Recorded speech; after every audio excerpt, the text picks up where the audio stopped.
Hello friends, welcome back to this channel. Lakshyata का आपके साथ स्वागत है आप सभी का आपके अपने चैनल में। आज है 13 अगस्त 2022। तो आज जो भी इम्पोर्टेंट क्वेश्चंस हैं जो कल रात तक के सुर्खियों से बने हैं वो आज हम लोग डिस्कस करने वाले हैं। सेशन बहुत ही इंपॉर्टेंट है, बहुत सारे क्वेश्चंस आपको एकदम बहुत इंपॉर्टेंट मिलने वाले हैं। तो आप वीडियो के लास्ट तक बने रहिए, बिल्कुल भी स्किप मत करिएगा। तो चलिए सेशन को स्टार्ट करते हैं। स्टार्ट करने से पहले आप जिसने भी टेलीग्राम चैनल ज्वाइन नहीं किया है जाकर के ज्वाइन कर लीजिए। आपको इसकी पीडीएफ वहाँ शेयर कर दी जाएगी आपके लिए। बाकी और भी क्वेश्चन वहाँ शेयर किए जाते हैं जिसकी प्रैक्टिस आप कर सकते हैं। तो जिसने ज्वाइन नहीं किया जाकर के ज्वाइन कर लीजिए। तो चलिए सेशन को स्टार्ट करते हैं। स्टार्ट करने से पहले आज का जो मोटिवेशन कोट है वो हम लोग देख लेते हैं, फिर आगे हम लोग कंटिन्यू करते हैं। नीचे गिरने के बाद तुम उछलकर कितना ऊपर तक जा पाते हो, यही सफलता है। इसका अर्थ यह है कि असफल होने के बाद एक बार फिर से कोशिश करनी चाहिए। बिल्कुल, अगर आप एक बार असफल हो जाते हैं, फेल हो जाते हैं तो इस कोई मैटर नहीं करता है, क्योंकि क्या होता है ना, हार करके जीतने वाले को ही बाजीगर कहते हैं। तो ये तो पता ही होगा। तो इसीलिए हारते हैं तो कोई उसमें निराश होने की ज़रूरत नहीं है। कोशिश करते रहिए, कोशिश करते रहिए, और जब कोशिश करेंगे तो एक ना एक दिन सफलता ज़रूर मिलेगी। तो चलिए सेशन को स्टार्ट करते हैं फटाफट अब। और गाइज़ प्लीज़ आप सेशन को लाइक कर दिया करिए, लाइक करना आप लोग भूल जाते हैं। तो प्लीज़ लाइक कर दिया करिए और अपने दोस्तों के साथ भी इसको शेयर कर दीजिए। बाकी जो नए व्यूवर्स हैं सब्सक्राइब करना बिल्कुल ना भूलें। चलिए सेशन स्टार्ट करते हैं। पहला क्वेश्चन ही कह रहा है, हाल ही में किसने स्पेस म्यूजियम स्पार्क लॉन्च किया है? किसने स्पेस म्यूजियम स्पार्क लॉन्च किया है? तो किसने ये लॉन्च किया है? ये किसने लॉन्च किया? तो ये किया है इसरो ने। ये किसके द्वारा लॉन्च किया गया? इसरो के द्वारा ये लॉन्च किया गया है। चलिए और भी इसके बारे में फैक्ट देख लेते हैं हम लोग। तो ये इसरो के द्वारा ये लॉन्च किया गया है, और इसमें ये इसरो ने एक इंटरैक्टिव इंटरफेस के साथ कई मिशन को प्रदर्शित करने के लिए स्पार्क अंतरिक्ष संग्रहालय नामक एक डिजिटल प्लेटफॉर्म लॉन्च किया है। ये आपको ध्यान रखना है। और अगर ये पूछ ले कि इसरो के बारे में पूछ ले किसकी स्थापना कब हुई थी, तो 15 अगस्त 1969 को। और इसके हेड कौन है? तो एस सोमनाथ। ये हेड इम्पोर्टेंट हो जाते हैं, तो इसको बहुत अच्छे से याद रखिएगा। एस सोमनाथ जो है यहाँ के हेड हैं, ये भी आपको क्लियर रखना है। और ये क्यों मतलब लॉन्च किया गया है? तो आज़ादी के अमृत महोत्सव को मनाने के लिए इसको लॉन्च किया गया। आज़ादी के 75 साल पूरे हो गए हैं, तो आज़ादी का अमृत महोत्सव मनाते हुए यह एक नई पहल है जिसे लॉन्च किया गया है। और यह डिजिटल अंतरिक्ष संग्रहालय स्पार्क में एक इंटरैक्टिव इंटरफेस है, जिसके माध्यम से जो यूजर्स हैं वो साइट के साथ आसानी से क्या कर सकते हैं? वार्तालाप कर सकते हैं, बातचीत कर सकते हैं। अगर बात करें इसरो की, तो इसरो जो भारतीय अंतरिक्ष अनुसंधान संगठन है, ये भारत का राष्ट्रीय अंतरिक्ष एजेंसी है, और यह अंतरिक्ष विभाग DOS के तहत क्या होती है? संचालित होती है, जिसकी देखरेख सीधे किसके? प्रधानमंत्री करते हैं। देखरेख सीधे कौन करते हैं? प्रधानमंत्री करते हैं। तो उम्मीद है ये क्वेश्चन आपको एकदम क्लियर हो गया होगा। चलते हैं अपने नेक्स्ट क्वेश्चन की तरफ, देख लेते हैं क्या कह रहा है। हाल ही में कौन US heritage wall of fame पर जगह पाने वाले पहले भारतीय सामाजिक मनोवैज्ञानिक बने हैं? तो इसको आप स्टार बना सकते हैं, इम्पोर्टेंट है। क्या कह रहे हैं कि हाल ही में कौन US heritage wall of fame पर जगह पाने वाले एक तो पहले हैं, और क्या है? भारतीय सामाजिक मनोवैज्ञानिक है। तो वो कौन है? प्रोफेसर रामधर सिंह है। कौन है? प्रोफेसर रामधर सिंह। इनकी है मेरे पास इमेज, ये है प्रोफेसर रामधर सिंह। तो ये जो हैं ये अहमदाबाद विश्वविद्यालय के क्या है? प्रोफेसर हैं।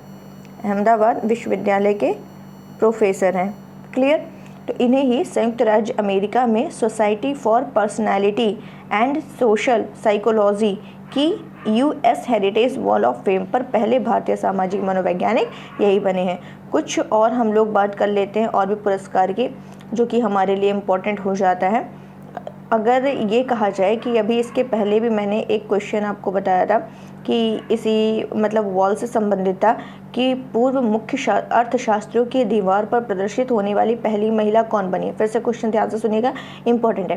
पूर्व मुख्य अर्थशास्त्रियों की दीवार पर प्रदर्शित होने वाली पहली महिला कौन बनी है? तो that is she is Gopinath. कौन है वो? गोपीनाथ, गीता गोपीनाथ। वो कौन है?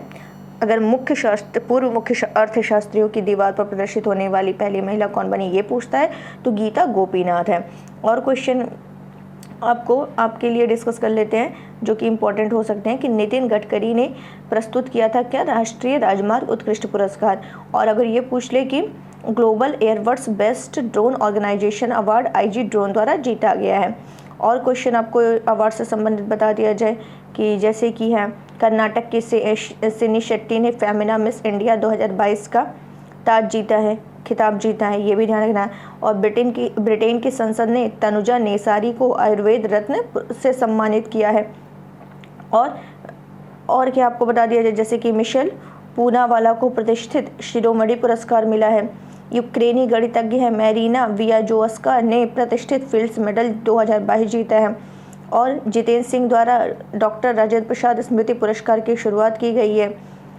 और द्वितीय विश्व युद्ध के दौरान शरणार्थियों की मदद करने के लिए पोलिश सरकार ने महाराजाओं को सम्मानित किया। पल्लवी सिंह ने दक्षिण कोरिया में मिसेस यूनिवर्स डिवाइन क्राउन जीता है। और फिल्म निर्माता KP Kumar JC Daniel award 2022 से सम्मानित हुए हैं। और क्या कहा जा सकता है जैसे भारत अमेरिका संबंधों को बढ़ावा देने के लिए जनरल नरवणे और पूर्व अमेरिकी रक्षा सचिव सम्मानित हुए हैं। प्रोफेसर कौशिक राजशेखर ने वैश्विक ऊर्जा पुरस्कार 2022 जीता है। और हॉल ऑफ फेम में शामिल हुए ऑस्ट्रेलिया टेनिस स्टार लेटन हेविट, ये भी आपको ध्यान रखना है। यूरोमनी द्वारा दूसरी बार DBS बैंक को विश्व का सर्वश्रेष्ठ SME बैंक नामित किया गया है, ये भी आपको ध्यान रखना है। जापान का order of the rising sun पुरस्कार नारायणन कुमार को दिया गया है। महाराष्ट्र सरकार ने दिया मिर्जा और अफरोज शाह को मदर टेरेसा मेमोरियल अवार्ड दिया है। बोरिस जॉनसन ने यूक्रेन के जेलेंस्की को चर्चिल लीडरशिप अवार्ड दिया है। और उत्कृष्टता के लिए दिनेश शाहरा लाइफ टाइम अवार्ड की स्थापना DSF ने संगीत क्षेत्र में की है। तमिलनाडु पुलिस को वेंकैया नायडू से प्रेसिडेंट कलर प्राप्त हुआ है, ये भी ध्यान रखना है। कनाडाई जेफरी आर्मस्ट्रांग को 2021 के लिए विशिष्ट इंडोलॉजिस्ट पुरस्कार मिला है। भारतीय अमेरिकी आर्य वाल्वेकर ने मिस इंडिया USA 2022 का ताज पहना है। ये सारे क्वेश्चन। और जैसे पुनीत राजकुमार को मरणोपरांत कर्नाटक रत्न से सम्मानित किया गया, ये भी क्वेश्चन क्या है, इंपॉर्टेंट है। तो आज ये बहुत ही अच्छे से आपको क्लियर हो गया होगा। चलते हैं नेक्स्ट क्वेश्चन की तरफ। नेक्स्ट क्वेश्चन है 12 अगस्त 2022 को कहाँ पर युवा संवाद इंडिया @2047 शुरू हुआ है। क्या क्वेश्चन कह रहा है 12 अगस्त 2022 को कहाँ पर युवा संवाद इंडिया @2047 शुरू हुआ है। तो कहाँ स्टार्ट हुआ है, नई दिल्ली में स्टार्ट हुआ है। किसके द्वारा स्टार्ट हुआ है, तो जो केंद्रीय शिक्षा मंत्री हैं, केंद्रीय शिक्षा मंत्री कौन है, ये धर्मेंद्र प्रधान। और खेल और युवा मंत्रालय क्या कौन है वो, अनुराग ठाकुर। तो इन्हीं दोनों के द्वारा ये स्टार्ट किया गया है, तो ये आपको ध्यान रखना है। इसमें क्या है कि जैसे कि युवाओं से भविष्य की चुनौतियों का सामना करने के लिए खुद को कुशल बनाने का आह्वान किया गया है इसमें, कि जो यूथ है वो भविष्य की जो चुनौतियां उसका सामना करने के लिए खुद को क्या करें, खुद में कौशल लाए, खुद को कुशल बनाएं। तो इसके लिए आह्वान किया गया कि भविष्य में जो आने वाली प्रौद्योगिकियां हैं वो जीवन के हर क्षेत्र में बदलाव के साथ आएंगी, तो जिससे कई मौजूदा नौकरियां हैं वो बेकार हो जाएंगी। तो इससे आप खुद को कुशल बनाइए, तो इसलिए उनको इससे आह्वान किया गया है। ऐसे में अभी से ही उनसे निपटने के लिए तैयार रहना चाहिए और स्वयं के कौशल विकास की ओर ध्यान देना चाहिए। ये इस बारे में यहाँ पर बात की गई है। तो जैसे कि अभी कल मैंने डिस्कस किया था कि स्माइल 75 क्या है, बताया था ना स्माइल 75 क्या है, इससे संबंधित है, तो सोचा डिस्कस कर लो स्माइल 75। तो ये जो हाशिए पर रहने वाले लोग हैं जैसे भिक्षावृत्ति, तो उनसे निपटने के लिए ये स्माइल 75 है। तो ये आपको किसके द्वारा स्टार्ट किया गया, सामाजिक न्याय और अधिकारिता मंत्रालय के द्वारा स्टार्ट किया गया है स्माइल 75। ये भी ध्यान रखना, इंपॉर्टेंट क्वेश्चन है। चलते हैं नेक्स्ट क्वेश्चन की तरफ। संयुक्त राष्ट्र UN सुरक्षा परिषद संकल्प 1948 का संबंध किससे है, तो ये कश्मीर विवाद का समाधान है। Important question for UPPCS UPSC दोनों के लिए बहुत इंपॉर्टेंट क्वेश्चन है, ध्यान रखिएगा। संयुक्त राष्ट्र सुरक्षा परिषद संकल्प 1948 का संबंध है किससे, तो कश्मीर विवाद का समाधान। अभी इस क्वेश्चन को हम बहुत डीप डिस्कस करेंगे, अभी थोड़ा सा डिस्कस करते हैं, बाकी नीचे एक क्वेश्चन इससे संबंधित और है उसको हम नीचे डिस्कस करने वाले हैं। तो ये जो संयुक्त राष्ट्र सुरक्षा परिषद का प्रस्ताव है 39, ये 20 जनवरी 1948 को अपनाया गया था। ये जो है 39 सुरक्षा संकल्प है, ये 20 जनवरी 1948 को इसे अपनाया गया था, जिसमें 3 सदस्य का एक आयोग गठित करने के लिए कहा गया था। और वो कैसा आयोग था? कश्मीर संघर्ष जो था उसके शांतिपूर्ण समाधान में हेल्प कर सके ऐसा आयोग बनाने की इसमें पेशकश की गई थी। और इन सदस्यों में से एक को भारत के द्वारा चुना जाना था और एक को पाकिस्तान के द्वारा चुना जाना था। 3 सदस्य होना था, तो एक भारत की ओर से और दूसरा पाकिस्तान द्वारा, तीसरा आयोग के अन्य 2 सदस्यों द्वारा चुना जाना था। तो आयोग जो था उसको सुरक्षा परिषद को सलाह देने के लिए एक संयुक्त पत्र लिखना था, जिसमें उसे यह बताना था कि कश्मीर क्षेत्र में आगे की शांति में मदद करने के लिए किस प्रकार की कार्यवाही करना सबसे उचित रहेगा। तो ये किससे संबंधित है? कश्मीर विवाद के समाधान से संबंधित है, जिसमें 3 सदस्यीय आयोग का क्या करना था? गठन करना था। उम्मीद है ये क्लियर हो गया होगा। इससे रिलेटेड एक क्वेश्चन और है, अभी उसको हम लोग नीचे डिस्कस करेंगे। तो अभी भी जिसने लेक्चर लाइक नहीं किया है तो प्लीज़ लाइक कर दीजिए और नए व्यूवर्स प्लीज़ सब्सक्राइब करिए। चलते हैं नेक्स्ट क्वेश्चन, ये भी आपका बहुत ही इंपॉर्टेंट क्वेश्चन है। क्या कह रहा है? 16 अगस्त 2022 को किस राज्य सरकार के द्वारा जीएसटी चोरी पर अंकुश लगाने के लिए लकी बिल ऐप लॉन्च किया गया है? तो किया जाएगा। तो लकी बिल ऐप किसके द्वारा लॉन्च किया जाएगा?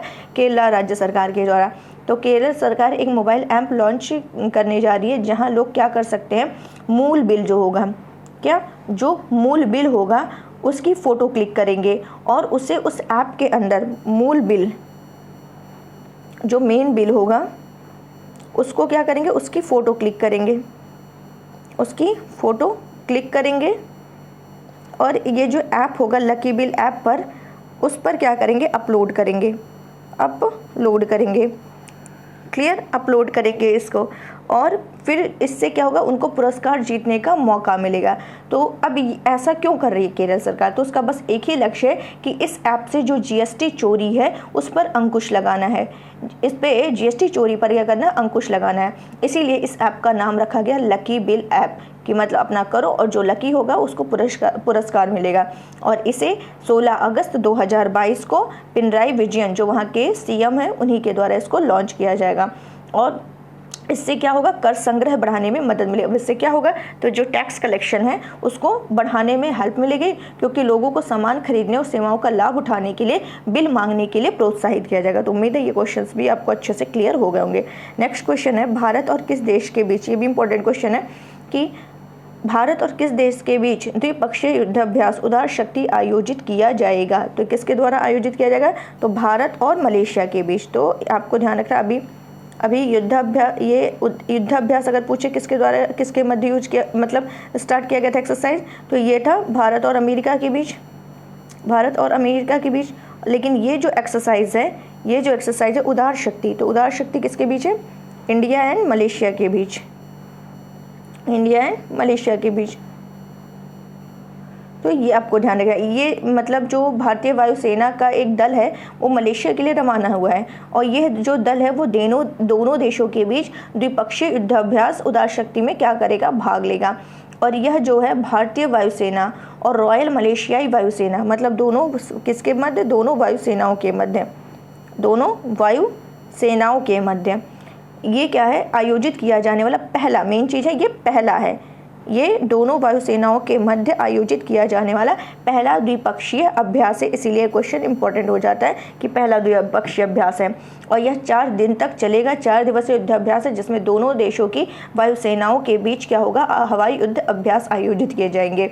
और उदार शक्ति अभ्यास मैत्री के लंबे समय से चले आ रहे बंधन को इससे क्या होगा? मजबूती प्रदान होगी और दोनों वायुसेनाओं के बीच रक्षा सहयोग के अवसर में क्या होगा? वृद्धि होगी, जिससे क्षेत्र में सुरक्षा को क्या होगा? बढ़ावा मिलेगा। तो ये क्वेश्चन भी आपको क्लियर हो गया होगा। अगर ये पूछा जाए कि वायुसेना की भारतीय वायुसेना की स्थापना 8 अक्टूबर 1932 को हुई थी। इसका हेडक्वार्टर कहाँ है? तो नई दिल्ली ही है। और इसके प्रमुख कौन है? भारतीय वायुसेना के हेड कौन है? विवेकराम चौधरी हैं, विवेकराम चौधरी। तो ये भी आपको ध्यान रखना है। चलते हैं नेक्स्ट क्वेश्चन की तरफ। हाथियों के संबंध में, यहाँ कूट वाले क्वेश्चन है, इंपॉर्टेंट क्वेश्चन है इसलिए मैंने इसको लिया है। हाथियों के संबंध में निम्नलिखित कथनों में से कौन से सही हैं? तो चलिए देख लेते हैं हाथियों के बारे में, क्योंकि अभी हाथी दिवस मनाया गया है, विश्व हाथी दिवस। तो इसको बहुत ही डीपली हम लोग डिस्कस करने वाले इंपॉर्टेंट क्वेश्चन है। यूपीपीसीएस, यूपीएससी, इन दोनों की दृष्टि से क्वेश्चन बहुत ही इंपॉर्टेंट है, जिसको ध्यान रखिएगा। हम लोग इसको बहुत डीप डिस्कस करने वाले हैं। हाथियों के संबंध में निम्नलिखित कथनों में से कौन सा सही है? एशियाई हाथी को IUCN की रेड लिस्ट में लुप्त प्राय के रूप में सूचीबद्ध किया गया है। सही है, एकदम सही है। नेक्स्ट, केवल कुछ नर एशियाई हाथियों के दांत होते हैं, जबकि अफ्रीकी हाथियों में नर और मादा दोनों में दांत होते हैं। ठीक है, ये भी सही है। थर्ड क्वेश्चन, अफ्रीकी हाथियों की 2 प्रजातियां सवाना हाथी और वन हाथी हैं। ये तो सही है, यहाँ तक ये स्टेटमेंट सही है। वन हाथी सवाना हाथियों से बड़े होते तथा उनके दांत बाहर की ओर मुड़े होते हैं, ये गलत है। ठीक है, बाकी इधर का पार्ट सही है, तो इसलिए जब ये गलत है तो ये पूरा स्टेटमेंट गलत हो जाएगा, लेकिन ये दोनों यहाँ तक सही है, तो इसलिए स्टेटमेंट 1 और 2 राइट है आपका। ये हैं तीनों हाथी। ये देखिए यहाँ लिखा भी है, the 3 species of elephants from, यहाँ लिखा है the 3 species of elephant from left to right, African savanna elephant, Asian elephant and the African forest elephant. ये है, ये तीनों मैंने आपको बता दिया। अब चलिए डीपली इसको समझते हैं। जैसे कि विश्व हाथी दिवस ऑलरेडी मैंने डिस्कस किया। विश्व हाथी दिवस कब मनाया जाता है? ये मनाया जाता है 12 अगस्त को मनाते हैं, 12 अगस्त को मनाते हैं। तो जो एशियाई और अफ्रीकी हाथी हैं, इनकी दुर्दशा की ओर ध्यान आकर्षित करने के लिए 2012 में इसकी शुरुआत की गई थी। कब की गई थी इसकी शुरुआत? 2012 में इसकी मनाने की शुरुआत की गई थी। और अगर बात किया जाए एशियाई हाथी की, तो एशियाई हाथी की जो है, एशियाई हाथी इसकी जो है 3 उप प्रजातियाँ हैं। कितनी हैं? 3 उप प्रजातियाँ हैं। कौन सी 3 उप प्रजातियाँ हैं? एक तो भारतीय, एक सुमात्रन और एक श्रीलंकन, ये 3 प्रजातियाँ हैं। अगर इसकी एशियाई हाथी की बात करें तो इसकी जो वैश्विक जनसंख्या है वो अनुमानित जो है, ये तो जनसंख्या नहीं पूछा जाएगा लेकिन फिर भी बता दे रही हूँ, अनुमानित जो है वो 20,000 से 40,000 तक है, 20,000 से 40,000 तक है।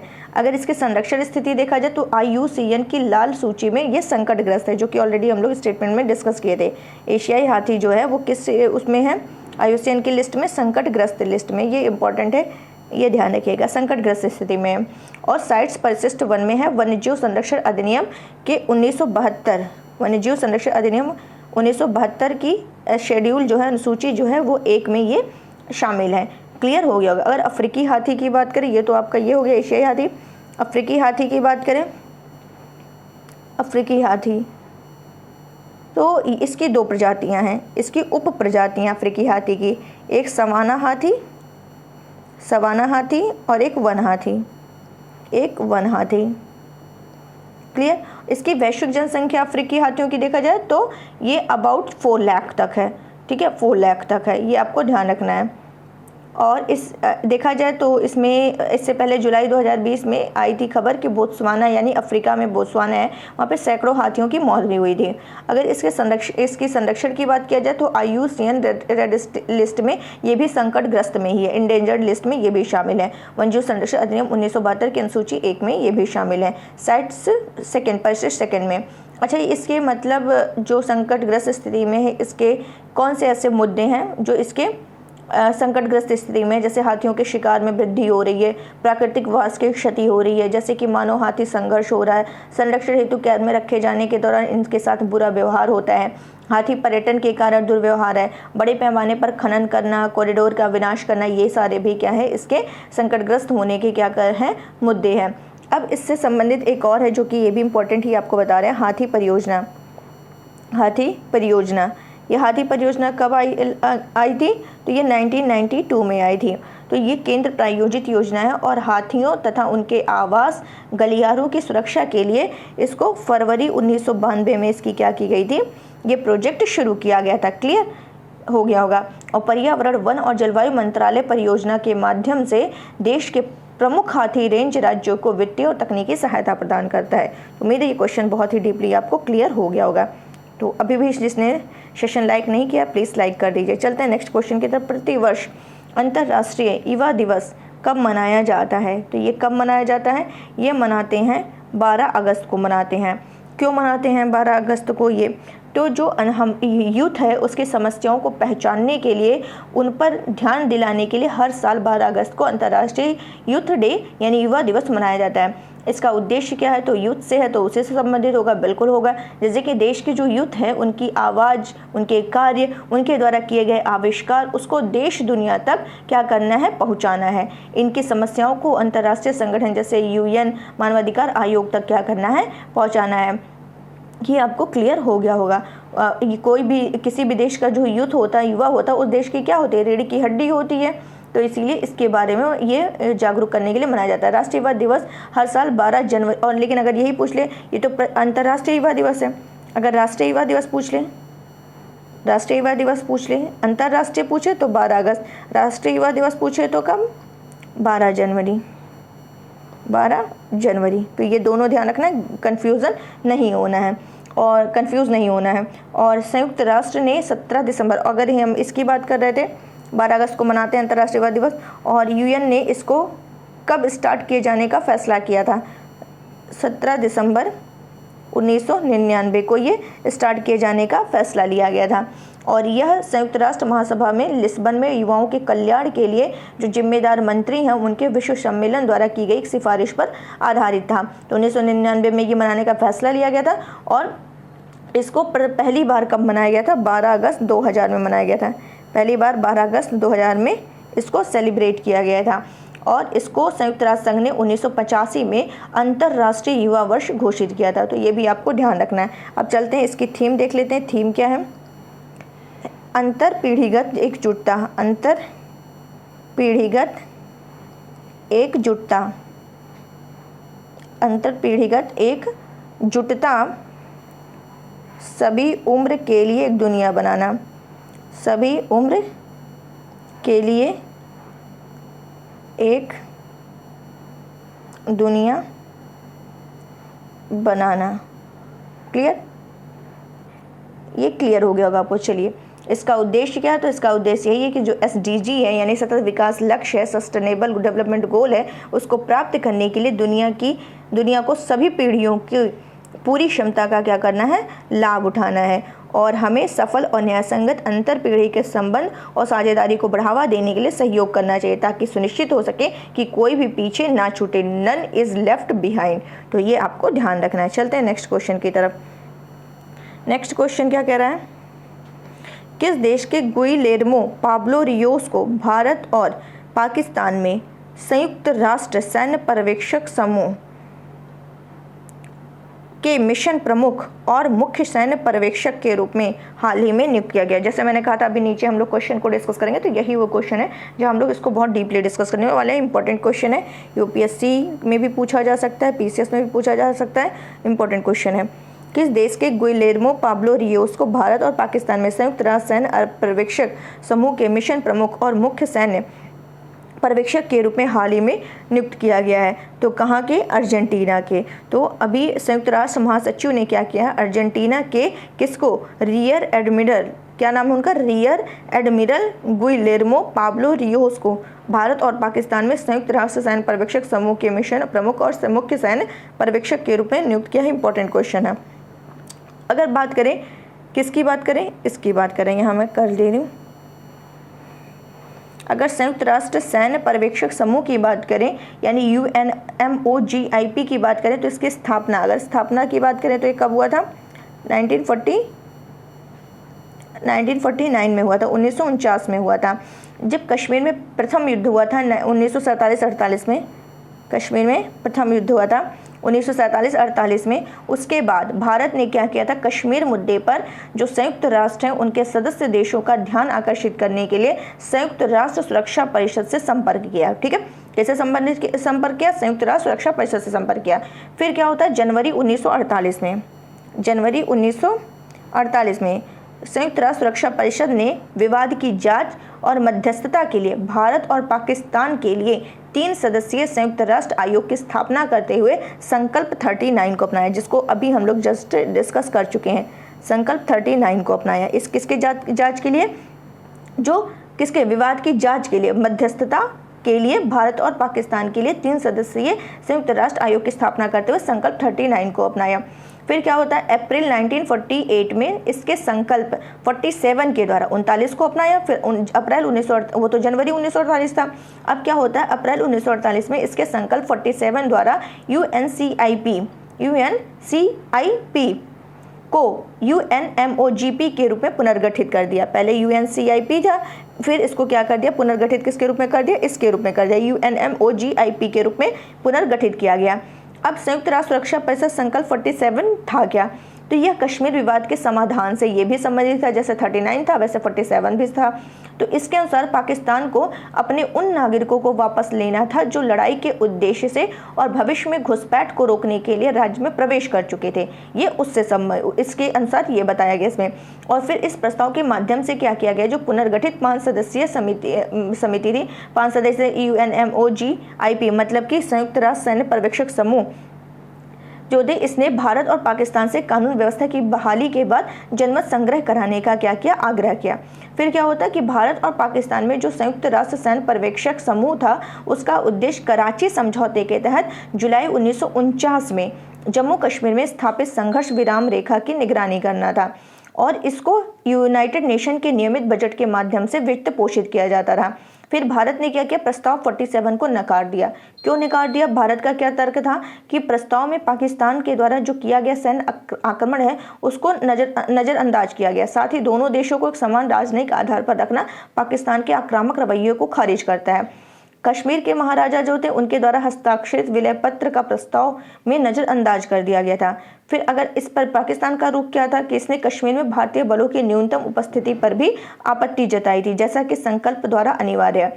और यह पाकिस्तान अधिकृत कश्मीर में प्रभावी जो पार्टी थी उसके लिए राज्य सरकार में समान प्रतिनिधित्व चाहता था। तो ये पूरा इसका जो मतलब डेटा था वो सारा मैंने आपके सामने डिस्कस कर लिया है, आपको क्लियर हो गया होगा। चलते हैं अपने नेक्स्ट क्वेश्चन की तरफ। किस भारतीय राजनेता को और फ्रांस का सर्वोच्च सम्मान, कहाँ का, फ्रांस का सर्वोच्च सम्मान है पुरस्कार शेवलियर डे ला लीजियन डी होनूर से सम्मानित किया जाएगा। तो किसको सम्मानित किया जाएगा, शशि थरूर को, जो क्या है, कांग्रेस नेता है।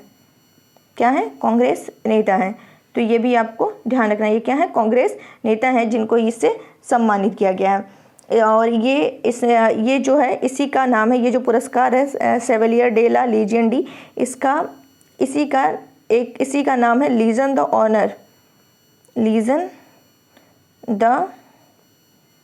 ऑनर अवार्ड, इसी का नाम है, जिसकी शुरुआत किसने की थी, इसकी शुरुआत की थी नेपोलियन बोनापार्ट द्वारा इसकी शुरुआत 1802 में की गई थी, 1802 में की गई थी। तो ये आपको ध्यान रखना है। और वहाँ फ्रांस के जो राष्ट्रपति हैं उनका नाम है इमैनुअल मैक्रो और पेरिस यहाँ की है, राजधानी है यहाँ की, और पेरिस जो है सीन नदी के किनारे स्थित है। तो ये भी आपको क्लियर हो गया होगा। तो चलते हैं कल का डिस्कस करते हैं। 10 अगस्त 2022 को कृषि मंत्री नरेंद्र सिंह तोमर ने पशुधन को त्वचा रोग से बचाने के लिए कौन सी स्वदेशी वैक्सीन लॉन्च की, लंपी प्रोवैक। फिर है, किसने नई दिल्ली में एशियाई क्षेत्रीय फोरम के वर्चुअल सम्मेलन की मेजबानी की, केंद्रीय निर्वाचन आयोग। किस राज्य सरकार ने नेथन्ना बीमा योजना लॉन्च की है, तेलंगाना। केंद्रीय सामाजिक न्याय एवं अधिकारिता मंत्री डॉक्टर वीरेंद्र कुमार स्माइल 75 अभी जस्ट हम लोगों ने डिस्कस किया, नई दिल्ली। रूसी रॉकेट सोयूज ने किस देश के उपग्रह खयाम का प्रक्षेपण किया, ईरानी। किस राज्य सरकार ने मुख्यमंत्री बाल आशीर्वाद योजना लागू करने का निर्णय लिया, मध्य प्रदेश। मैक्सिको के राष्ट्रपति ने वैश्विक शांति के लिए हाल ही में 3 सदस्यीय आयोग बनाने के लिए संयुक्त राष्ट्र को लिखित प्रस्ताव सौंपने की घोषणा की है। कौन इसमें शामिल है, तो Narendra Modi, Antonio Guterres, pope Francis. किस राज्य में नेशनल स्पोर्ट्स क्लाइंबिंग प्रतियोगिता 2022 का आयोजन किया जाएगा, उत्तराखंड। प्रधानमंत्री आवास योजना शहरी के अंतर्गत सबके लिए आवास मिशन कब तक जारी रखने की हाल ही में स्वीकृति दी गई है, 31 दिसंबर 2024। किस देश ने नेताजी सुभाष चंद्र बोस से जुड़े स्थल पदांग को 75 राष्ट्रीय स्थल घोषित किया, सिंगापुर। और चलिए हम लोग फटाफट मैप देख लेते हैं। आज जो आया था, जैसे कल आया था तेलंगाना ये है, इसी के नीचे केरल है, वो भी दिखा देते हैं। ये है केरल यहाँ पे। तो ये दोनों लोकेशन देख लेना, आप लोग को इम्पोर्टेंट है। तो चलिए आज के लिए बस इतना ही। उम्मीद है आपको सेशन समझ आएगा, पसंद भी आएगा। तो प्लीज़ इसको ज़्यादा से ज़्यादा लाइक करिए, शेयर करिए और सब्सक्राइब करना तो बिल्कुल मत भूलिए। तो चलिए आज के लिए बस इतना ही।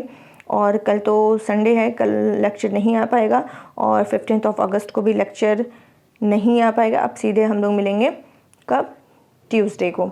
कल कोशिश करेंगे टेस्ट सीरीज चाहे 20 क्वेश्चन ही लाऊं, बट कल कोशिश करूँगी कुछ क्वेश्चंस लाने की। बाकी अब सीधे जो करंट अफेयर्स होगा वो हम लोग मिलेंगे उसके कब, ट्यूसडे को मिलेंगे। तो चलिए आज के लिए बस इतना ही। उम्मीद है आपको सब समझ आएगा। तो चलिए फिर मिलते हैं। Thank you so much.